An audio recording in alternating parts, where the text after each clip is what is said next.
Hey, what up? It's Tampa Brad, back at you with law number 7 of the 48 Laws of Power. This law is get others to do the work for you, but always get the credit. And again, this is the theme with all these videos. I really like this law and I really resonate with it, and I understand what the author is going for. But for some reason, the book, probably having to do with the time that it was written, the book is always written in a win-lose way. I know I said I wouldn't talk about it. I won't anymore. The bottom line is the way to look at this law from a 2019 perspective, we're in July of 2019 shooting this. The way to look at it is delegate so that you can be more effective in your life overall. Okay, so that's what the author is really saying. He gives some examples of, people who maybe found out somebody else's invention or like found out a discovery they made, had them, maybe off the little bit, and then they went and took credit for the discovery or the invention. That actually is how Francisco Pizarro got the credit for discovering the Mayan ruin. I think the Mayan ruins in Peru, whatever it is in Peru, that ancient civilization and all their gold.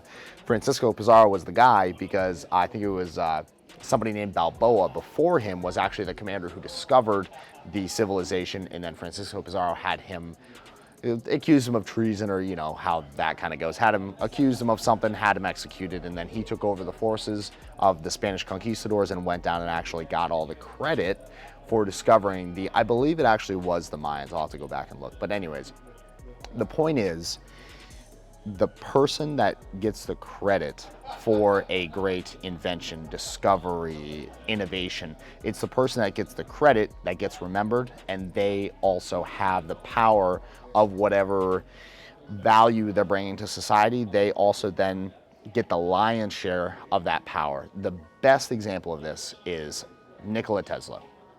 Not a lot of people know this. Nikola Tesla actually invented radio. A lot of people think that it was Thomas Edison. He's called the father of radio, the real father of radio. And now that we're getting more information out, and it's 2019 and the internet's allowing credit to be given where it's actually due, Tesla has lately gotten a lot of credit for alternating current, inventing radio, stuff like that. But up until recently, and this will continue to go on just because it's been ingrained in our culture and our psyche for so long, Edison is known as the guy who invented the radio. But what actually happened is Edison hired Nikola Tesla to redesign the Edison company dynamos. They had, I guess, a really inefficient design, and Edison said, Nikola, if you can redesign our dynamos, there's 50 grand in it for you, which back in I think the 1800s or whenever they were alive, that was a lot of money. And so Nikola Tesla spends a year working on it, for meager wages, blah, blah, blah. He fixes it, and obviously he's an employee of of the Edison company. And so Edison's company owns all of his work because they're paying him for it. He doesn't even give him the 50K. He's like, oh, Nikola, our American sense of humor. Of course I'm not giving you 50K for it. So he takes the invention and goes. So Nikola Tesla is mad. He goes to Westinghouse, blah, blah, blah. Over the course of his career, Nikola Tesla invented alternating current. He invented radio. He also invented a couple other smaller, more like niche developments for implementation of household lighting and bringing electricity into the homes of America. And he gets credit for almost none of it. When people think of Tesla, they probably think of like a Tesla cage, which is a thing you can put around, and even then it's called a Faraday cage. Nikola Tesla literally has almost nothing to his name, and it's because he did not allow other people to do the work for him. That's actually the key here. He didn't ever delegate. Nikola Tesla was always a one-man band.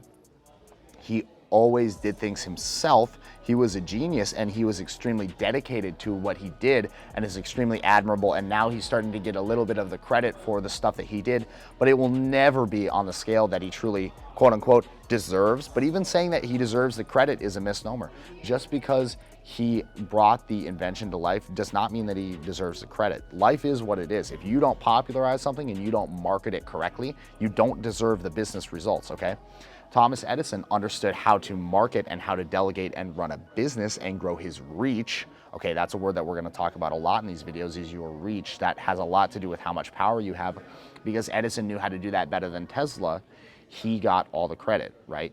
So going back to the point of delegating, because Nikola Tesla always worked on things himself. I think, he had a few assistants, but he never built an infrastructure or an organization around him to bolster his ability to produce more or to really market himself better or to increase his reach. He never got the credit in his day for what he actually did. On the other hand, if you look at Thomas Edison, he actually, by his own account, was an extremely mediocre, he was mediocre at math, he was mediocre at physics, he was just a mediocre intellectual in general. He wasn't a great inventor, and he didn't come up with, he wasn't an Einstein, even though people ironically would put him at the same level as Einstein. What Thomas Edison did is he took inventions of other people, understood how to market them properly, put them in a system for mass production, and he got all the credit. Now let's think about that. It's very easy to just say, oh, that's wrong. Thomas Edison stole from Nikola Tesla. Nikola Tesla didn't get the credit he deserved. I actually disagree with that. Unpopular opinion, taking from my vlog and putting it in the 48 Laws of Power videos. I know, shaking it up here. Unpopular opinion. I actually think that Nikola Tesla got exactly as much credit as he deserved, because the real talent in life is organizing other people, okay? Human organizations and being able to build, maintain, function them as a whole and run them, it's an extremely challenging skill. And that is why it is the highest compensated skill. The people who run the largest organizations in the world are the best compensated in the world. You think that's just because the Illuminati said they should make the most money? No. It's because supply and demand dictates that the supply of those people who are able to do that is very low. Therefore, the demand for them is very high. If you're on a supply and demand graph, they're on the point to where there's very few of them, and the price is very high. That's why they're well compensated. Anything in life, and this is an overarching principle, anything in life that is well compensated is either one of two things. Either it's a market that is misunderstood and it's overcompensated and it's on the decline. As far as I would put realtors in this, I think realtors are extremely overcompensated for the amount of value that they provide. Unpopular opinion number 2 of this video. On the other hand, CEOs of large organizations, they are compensated very well, and the trajectory of their compensation is going up. That actually means that they are currently undercompensated and they're providing more value than what they're being compensated for. I want to give another example out of this chapter, because this chapter it was super bite-sized. I think in the book it was only 16 minutes long. I listened to it at 1.5 speed, so I got it in like 12 minutes. Bite-sized, a lot of really good, simple examples. The author, Robert Greene, gives the example of a painter in Italy. I can't recall his name off the top of my head, but this painter specialized in producing mass quantities of paintings for different investors, patrons, blah, blah, blah. What he did is he went around in Italy and he hired the best painting specialists he could find and created an assembly line of painters. So he would get a commission for, say, one of those Napoleon hand in the arm, whatever, a family portrait with the Italian dog or whatever pets they had in Italy in the 1800s. He would get the commission, and then he would start work. And what he would do is he would schedule visits with his patrons. And when the patrons weren't there during, normal business hours and overnight, he'd have his lineup of painters there all painting away. He'd have his hand specialist doing the hands. When he was done, he'd pass it over to the robe specialist. They'd do the robe. The hair specialist would do the hair, all that stuff. So it was an assembly line. But what this guy would do, and this is so smart, so genius, when he would schedule his client visits, he would usher out all of his painting minions. And what he would do is he would come in and he would work at a crazy pace. He'd spend like 30 minutes and have somebody else show the patron around. He'd spend 30 minutes working like crazy fast, just like blah, blah, blah, blah, blah, blah. And he was good enough at painting any of those special things that even if he kind of fudged it a little bit, his specialist could make up for it and cover it up and make it look right again. But he would do that to make the patrons think, oh my God, this man is prodigious. This man he's a powerhouse. This guy produces so many paintings. How does he do it all? How does he work so hard?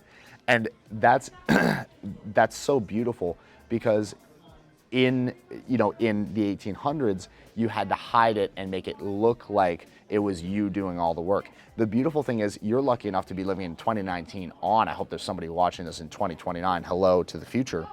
But the interesting thing about what you and I are living in is we're in an age where we don't even have to hide it. People kind of understand that a human being only has so much capacity. But what they don't understand is very few people understand how to build systems. Very few people understand how to operate systems. Very few people can even delegate a simple task like mowing the lawn, okay? Most people are like, why would I pay some kid 15 bucks to mow my lawn when I could save 15 bucks? Craziness, right? If you are the type of person who does that, consider your ability to delegate. That's my little self-help. But back to the main point, if you are a person who can delegate effectively, who can set up systems, and who can manage teams of people effectively, you actually will develop kind of an air of, I don't want to say mystery, but mystery, awe, kind of like something like, they'll be like, there's something interesting going on over there. I like what that guy's doing. He's real busy. I see him everywhere. Like, how does he have time to do all that stuff? They'll start wondering and asking questions about you. And if you remember, law number 6, what are we courting at all costs? Attention. Attention. That's right. Apollo said it behind the camera because he knows. I know you are wording it on the other side of the camera because you know. We're courting attention at all costs. This is actually playing into law 6. If you're able to make it appear as if you were doing a lot of things and doing them at some level of effectiveness, while at the same time maintaining your composure. There's another law on making things look effortless. We'll talk about that a little bit more. But what it does is it creates an air of, it causes people to ask questions is what it really does. And the questions they're going to ask is, how is he doing all this? How does he have time for this? Doesn't he have a life? I see him out. How does his life just not go to hell in a handbasket when he's out and about mingling with people and networking? How does he have time to make all these videos? Is he shooting these videos himself? Is he, I see him running a construction company. I'm kind of projecting on myself a little bit. But your business, if you start doing these things and delegating things like creating video content for yourself, if you start doing things like delegating, sending email for yourself, and you just forward an email to, and create templates and systems that allow you to do things that most people do individually and redo, and you set it up as a system that you don't judge, you just simplify it down to accomplishing the task that you need accomplished and let someone else do it for you, hand that task off, your ability to do things grows exponentially. And the best part is, if it's your name in the signature block or it's your name on the company, it's John Smith Construction. John Smith gets all the credit for everything that his company does, okay? So that's how you get things like local legends, so to speak. That's how you get the local guy who gets all the credit for all the stuff his company does, even though all he's really done is created a system, delegated and managed effectively. But even as I say that, you can't really say that's all he did because, like I said before, it's highly compensated because very few people understand how to do that. So, I really hope that you enjoyed this video. I think this was one of the better ones that we did. It was a little more of a chill video, but I think that we really nailed down what this law is really about, and I love getting this older content. Remember, this book was written in 2001. I love taking this content that was framed for a 2001 perspective, seeing the nuggets of what's still extremely relevant in it and pulling it forward, extrapolating it into 19, where ironically, it's actually more effective to put the results that you can produce by putting this into effect now versus 2001 is probably 20, 30, 40x the amount of results that you could get in 2001. You got to be using this stuff.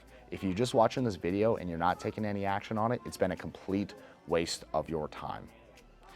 So, that said, if you enjoyed the video and you got value out of it and you're going to do something about it, hit the subscribe button below, hit the bell. It'll notify you via push notification the next time I drop one of these videos or a vlog. I'm doing both. You can see kind of how I'm implementing these laws because if you watch any of those vlogs, I reference these all the time. I'll randomly in a conversation, I did it yesterday. Somebody's like, don't talk yourself out of a sale. I'm like, law 4, law 4, law 4. That's never saying more than necessary. If you haven't watched that video, go back and watch it.